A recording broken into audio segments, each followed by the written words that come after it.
प्यारे साथियों और बच्चों,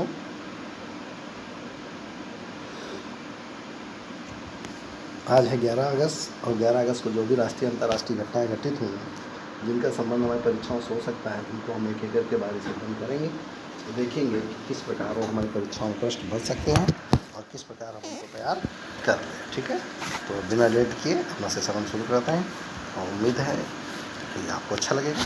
और जो रेगुलर क्लास लाइव नहीं हो पा रही है, उसके लिए हम आपसे कई बार कह चुके हैं कि कई लोगों का फ़ोन आया था कि क्यों नहीं हो पा रहे हैं, तो हम स्पष्ट बता चुके थे कि विभागीय कारणों की वजह से हम लाइव क्लास नहीं आ पा रहे हैं। लेकिन प्रयास हम करेंगे, बहुत जल्द हम लाइव क्लास आपको मिलेंगे। थोड़ी सी असुविधा है, इस वजह से हम बहुत जल्द लाइव क्लास में आपको। आशीष सर वैसे क्लास आप कंटिन्यू ले रहे हैं, मैं प्रयास किया था सर्वेश सर के लिए, लेकिन कुछ असुविधाएँ ऐसी हो गई, क्लास नहीं हो पा रही। फिर भी हम प्रयास करेंगे कि या तो आज से ही या नेक्स्ट डे से हम अपने 13 से तो कंटिन्यू प्रयास करेंगे कि रेगुलर क्लासेज आपको मिलेंगी। ठीक है, असुविधा के लिए खेद है। देखिए रोड पर लिखा रहता था, असुविधा के लिए खेद। अगर आप वहाँ जल्दबाजी करते तो आपको दुर्घटना हो जाती, इसलिए असुविधा के लिए खेद है, थोड़ा सा वेट कर लेंगे। ठीक है, आइए कल के सवाल का जवाब जल्दी कीजिए। हाल ही में संघ लोक सेवा आयोग का नया अध्यक्ष किसे नियुक्त किया गया है? गिरीश चंद्र मुर्मू, प्रदीप कुमार जोशी, पवन बंसल, हरदीप पुरी। तो इसका जवाब होगा प्रदीप कुमार जोशी। यहाँ पर गलत इंटरप्रिटेट हो गया, गिरीश चंद्र मुर्मू ये बने CAG, लिखने में गलत हो गया। इसका जवाब होगा प्रदीप कुमार जोशी। ठीक है, अगला पहले सवाल का जवाब।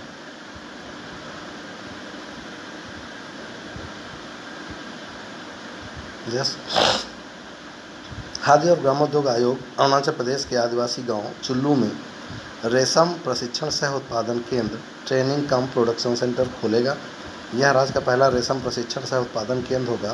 प्रशिक्षण सह उत्पादन केंद्र में हथकरघा, चरखा, सिल्क रीलिंग मशीन और युद्धरथ ड्रम जैसी मशीनरी स्थापित की जाएंगी, यानी कि स्वचालित होंगी, लेकिन मानव द्वारा उनमें ढेर सारी प्रक्रियाओं के द्वारा नए तरीके से बस उत्पादन किया जाएगा। खादी ग्रामोद्योग।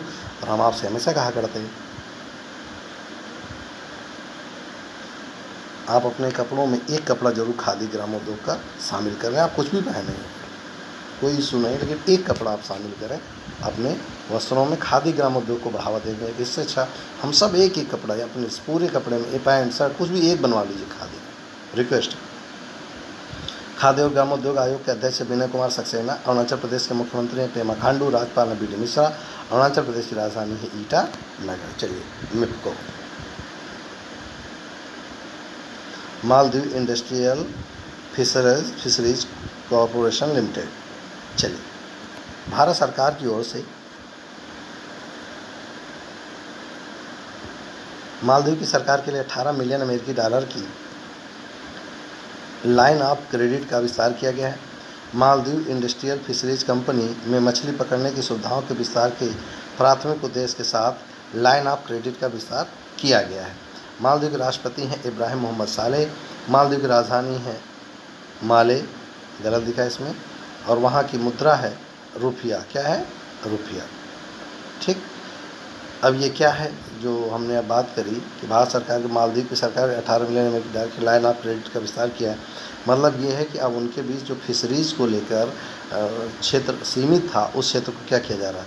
विस्तार किया जा रहा है, ताकि आपस में मछली का उत्पादन तेजी से किया जा सके।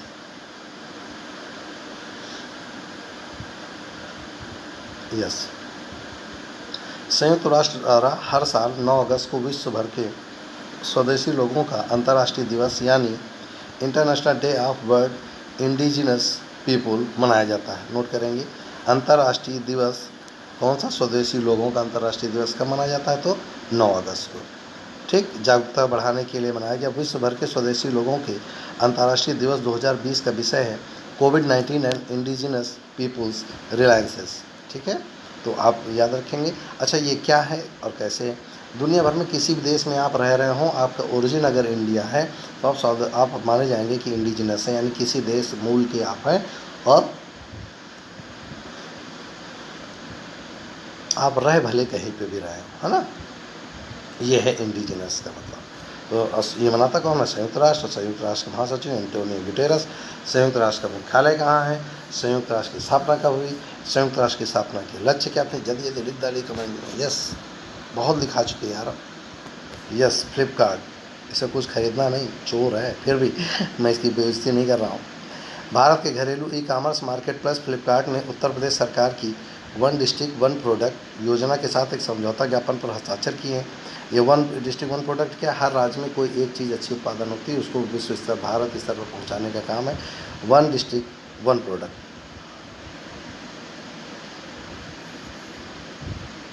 यह MOU memorandum of understanding ODOP one district one product योजना के तहत कारीगरों, बुनकरों और शिल्पकारों को फ्लिपकार्ट समर्थ पहल के दायरे में लाएगा। इससे सामाजिक और आर्थिक चुनौतियों का सामना करने वाले कारीगरों, बुनकरों, शिल्पकारों को ODOP योजना के तहत अपने व्यापार को ऑनलाइन बढ़ाने में मदद मिलेगी।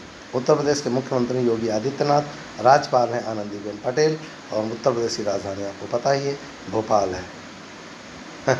मत लिख लेना भोपाल नाला को, उत्तर प्रदेश की राजधानी लखनऊ। चलिए इस पर देखिए।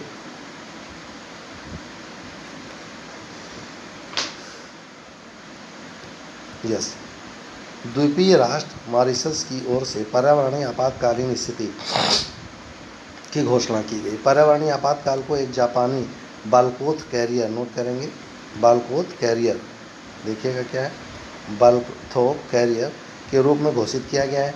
MV वाकासियो मॉरिशस में एक चट्टान पर घिर गया है, जिससे समुद्र के तेल लीक करना शुरू हो गया। 2 हफ्ते पहले फंसे जहाज में आसपास के पानी में कई टन ईंधन का रिसाव हो गया। तो यानी वाकासियो जो है, MV वाकासियो वास्तव में एक तेल ढोने वाला टैंकर है, जिसमें एक चट्टान से टकराने का, जिसको बाल्थो कैरियर कहते हैं, टकराने के कारण उसका तेल फैलना, रिसाव शुरू हो गया। देखिए, देख लीजिए गौर से। और ये तेल रिसाव इतना तेज़ी से फैल रहा है कि वहाँ पर कई टन तेल का रिसाव हो चुका है। अब ये है मॉरिशस का, मॉरिशस के प्रधानमंत्री हैं प्रवीण जुगनौथ, कहीं जगन्नाथ मिलता है। राष्ट्रपति हैं पृथ्वीराज रूपन। चलिए फिगर समझ लीजिए किस देश का फ्लैग है।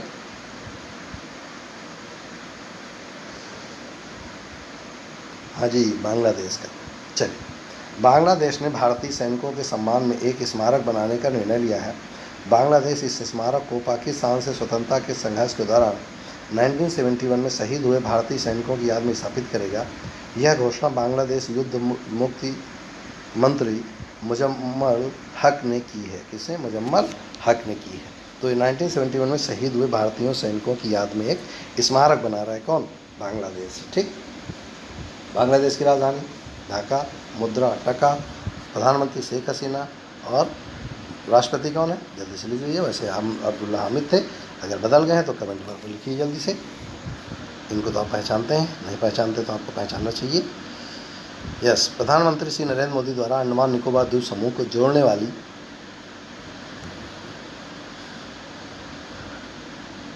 सबमरीन ऑप्टिकल फाइबर केबल की शुरुआत की है।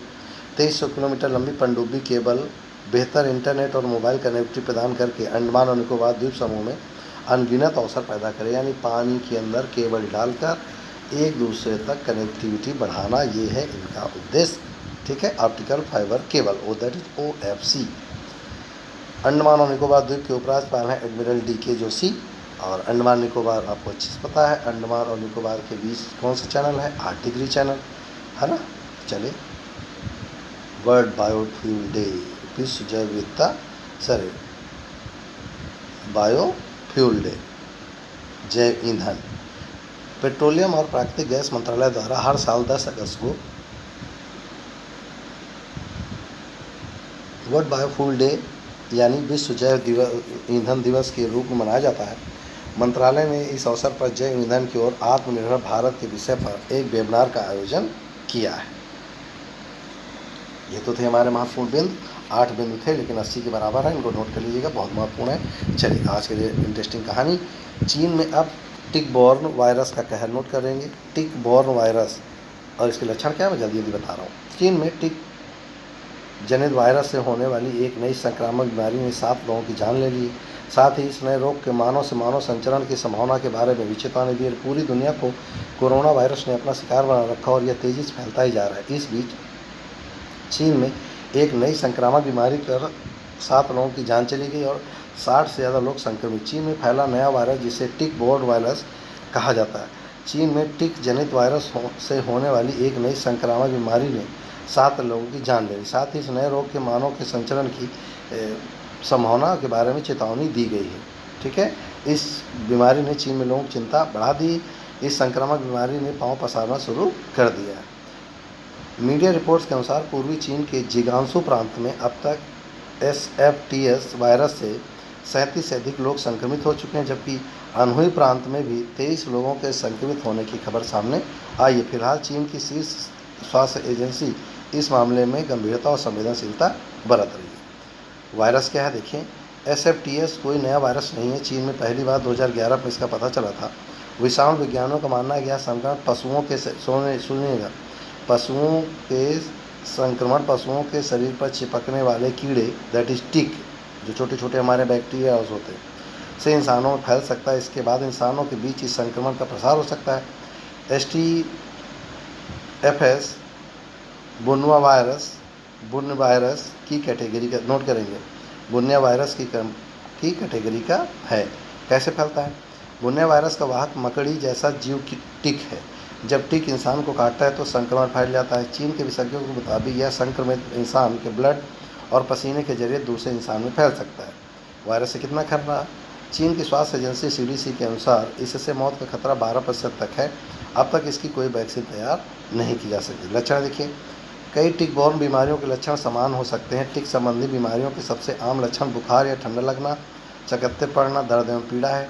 टिक जनित रोग के लक्षणों में सिर दर्द, थकान, मांसपेशियों में दर्द शामिल है। इसके अतिरिक्त लाइम रोग के साथ एक व्यक्ति जोड़ों का दर्द का अनुभव कर सकता है। इस वायरस से बुखार आना, प्लेटलेट्स और ल्यूकोसाइट तेजी से गिरना प्रमुख लक्षण है। इन लक्षणों की शुरुआत और गंभीरता रोगी के रोग और सहनशीलता के स्तर पर भी निर्भर करती है। चलिए, बचाव कैसे करेंगे? इस वायरस का उपचार घर में संभव है, परंतु गंभीर संक्रमण होने पर अस्पताल में भर्ती होना पड़ सकता है। इस वायरस से बचने के लिए सबसे पहले संक्रमित लोगों से दूर रहें। जंगल और झाड़ी वाले इलाकों में न गुजरें, क्योंकि सबसे ज़्यादा टिक इन्हीं इलाकों में पाए जाते हैं। हालांकि डॉक्टर्स ने कहा है कि जब तक लोग सतर्क रहते हैं, ऐसे वायरस के संक्रमण से घबराने की जरूरत नहीं है। चलिए, वायरस के बाद टिक बॉर्न्स पर भी ध्यान देना चाहिए। विश्व जैव ईंधन दिवस क्या है, जरा देखिए। जैव ईंधन भविष्य में ऊर्जा का सबसे आशाजनक विकल्प है और भारत की ऊर्जा नीति का प्रमुख अंग है। हर साल 10 अगस्त को विश्व जैव विविधता ईंधन दिवस के रूप में मनाया जाता है, ताकि गैर जीवाश्म ईंधन दैट इज ग्रीन ईंधन के बारे में जागरूकता पैदा की जा सके। 1893 याद करिए, यही वर्ष है जब विवेकानंद जी गए थे शिकागो।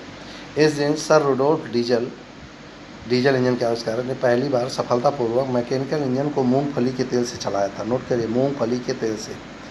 उनके अनुसंधान प्रयोग ने भविष्यवाणी की थी कि अगली शताब्दी में विभिन्न यांत्रिक इंजनों को चलाने के लिए वनस्पति तेल जीवाश्म ईंधन की जगह लेंगे। इस असाधारण उपलब्धि को चिन्हित करने के लिए 10 अगस्त को हर साल विश्व जैव ईंधन दिवस मनाया जाता है। पूरी दुनिया में ऊर्जा की खपत तेज़ी से हो रही है। कहीं ये खजाना खत्म न हो जाए, उसके खत्म होने से पहले हमें ईंधन की व्यवस्था करनी होगी, ताकि हमारा जीवन सुचारू रूप से चल सके। उसके लिए सबसे बेहतर उपाय जैव ईंधन को अधिक से अधिक आपूर्ति है। जैव ईंधन भविष्य में ऊर्जा का आशाजनक विकल्प है और भारत की ऊर्जा नीति का प्रमुख अंग है। पारंपरिक ऊर्जा स्रोतों की तुलना में जैव ईंधन अधिक परिणामकारी भी साबित हो रही है। भारतीय वैज्ञानिक लगातार जैव ईंधन के उपयोग एक नए मॉडल को विकसित करने के लिए काम कर रहे हैं। खनिज के विकल्प रूप में सरकार जैव ईंधन जैसे कि इथेनॉल और जैव डीजल को बढ़ावा दे रही है। गौरतलब है, वैश्विक ऊर्जा आपूर्ति में 10% हिस्सा जैव ऊर्जा का है। प्रतिवर्ष लगभग 10 लाख टन कार्बन डाइऑक्साइड की बचत करते हुए भारत प्रति रिफाइनरी में 40 से 50 मिलियन लीटर इथेनॉल का उत्पादन कर सकता है। यह भारत में हर साल 8,50,000 कारों को सड़क से हटाए जाने के बराबर है। दरअसल परिवहन क्षेत्र को एक प्रमुख प्रदूषणकारी क्षेत्र के रूप में पहचाना गया है। सभ्यता की शुरुआत के बाद से मनुष्य जैविक सामग्री पर निर्भर है। खाना पकाने और गर्मी के लिए एशिया और अफ्रीका के कई विकासशील देश अभी भी बायोमास का उपयोग करते हैं। ऊर्जा सुरक्षा प्रदान करने में जैव ईंधन की उम्मीद की किरण है।